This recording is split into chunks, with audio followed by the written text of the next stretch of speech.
Are you lazy or are you just not meant for online business? Is a question that someone asked me to explain in a video. So I'm here and I'm going to explain it in this video. You might think, what is this for angle? I thought about switching it up a little bit, and it might be cool. It might be retarded. Only one way to find out. There's just one thing that you can make sure that you're either made for business or you're just lazy. There's one trait between people that should be an employee or people that should run a business. And there's one trait that makes me recognize someone that's an entrepreneur or an employee. It could be an employee in an entrepreneurship role and vice versa. And that person will always end up where they should end up in the role that they're already displaying. Trait that I'm talking about is problem solving. If you have constant desire to solve problems, always trying to fix it no matter what, even if it's in your favor and not in the business's favor, you are by nature an entrepreneur. I have a good example that's not productive. So a few years ago, like 7 years ago or something, I was 18. So that was like 4 years ago. I was working a part-time job in a warehouse, order picking groceries for a grocery store. Terrible job, but it was a part-time job. I had time spare and I wanted to earn some money to go on vacation that summer. So I did that. I was not running a business at all. Dropped out of my university to start a new one the year after, but I had time left, so I started working. And there was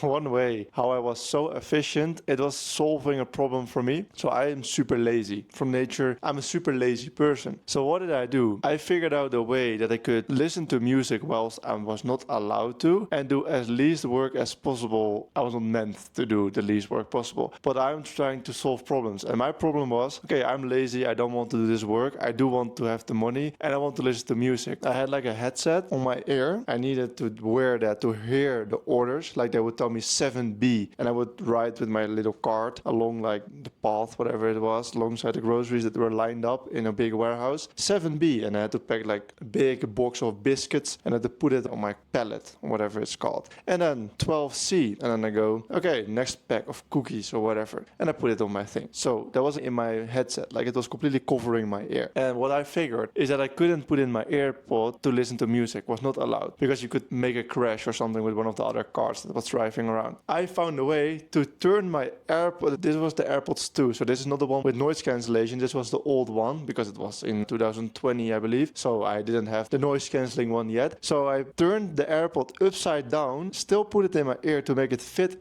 under the headset, so I could listen to music whilst the boss didn't see it and couldn't call me out. And then you might say, Jan, you are fucking autistic. What the fuck? Why did you do that? You could just also not listen to music, right? Well, I wanted to listen to music. I'm stubborn. I want to listen to music, so I'm going to listen to music. So I turned my AirPod upside down, put it in my ear, headset over it, and that way I could still listen to music. And then you might think, oh, but isn't the music blasting through the orders that you're receiving via the headset? Yes. So sometimes I had to pause my music a little bit, just listen again to the order, but that was all worth it because I could listen to music and the time would go by quicker. Another way, I found a way to do the least work possible by just constantly hiding in little gaps that the boss couldn't see me. So I had by far the lowest order pick rate out of the whole warehouse, of everyone. I was the slowest by far. I just made sure that every time I had to go in a conversation with him because he wanted to fire me, that I just worked a little bit harder. And he was like, oh, but this kid is smart, this kid is working hard, he's gonna get there. And then I would slow down again. Then again, when he asked me for a conversation, I went up. I started working harder and harder again. And then when I felt like this was the turning point, okay, I'm working too hard now, I slowed down again and I started hiding in those little hiding spots, basically behind the pallet or something, just on my phone, just drinking Red Bull or whatever, or the way cheaper energy drink because I was poor. That was what I was doing. And then you might think, Jan, how the fuck is this related to entrepreneurship and me being lazy or being meant for business? I found the solution for my problem as the only one in that warehouse. Everyone was complaining that it was boring, that I didn't want to do it, that I couldn't listen to music. I solved my problem. I worked the lowest amount of effort as possible and I could still listen to music. I figured it out. I found a way. And every time, like every part-time job, every university studies that I've done, eventually I always figured it out. I found out the way to do it as efficient as possible. But that was something that I was not passionate about. So I tried to do as least as possible. Then I found YouTube. And it's actually from when I was 12. So I already knew that I had this in me. Let me actually explain that part where I was 12. That makes more sense. But if you find something that's passionate, is your passion and that you actually care about, this is going to turn upside down. So what I did when I was 12, I don't know how I ended up there, but I started a YouTube channel for Minecraft. I was that kid that was always playing Minecraft, like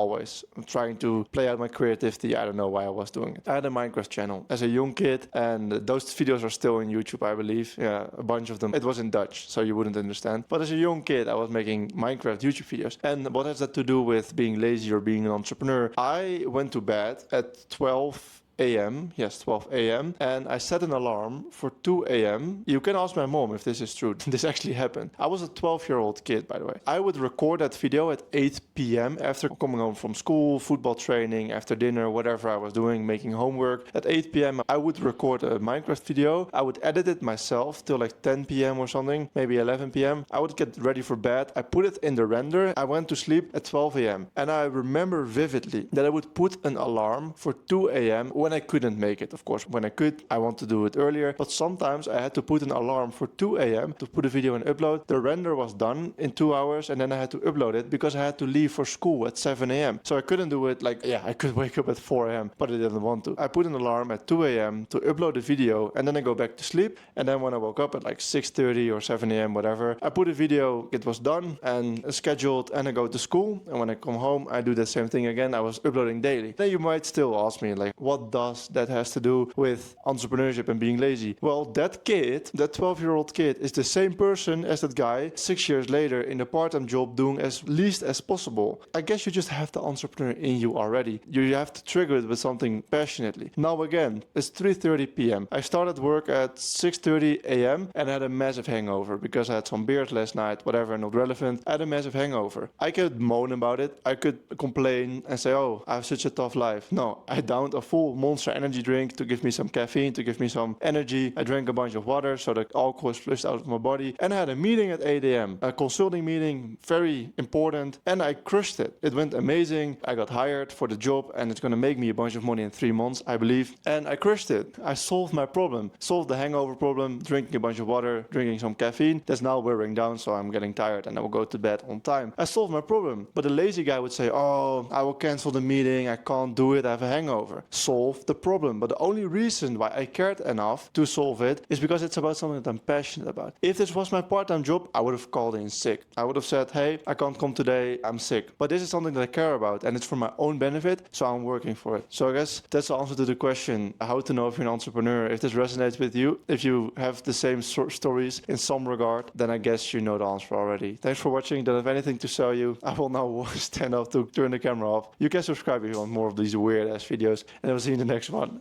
Thank you.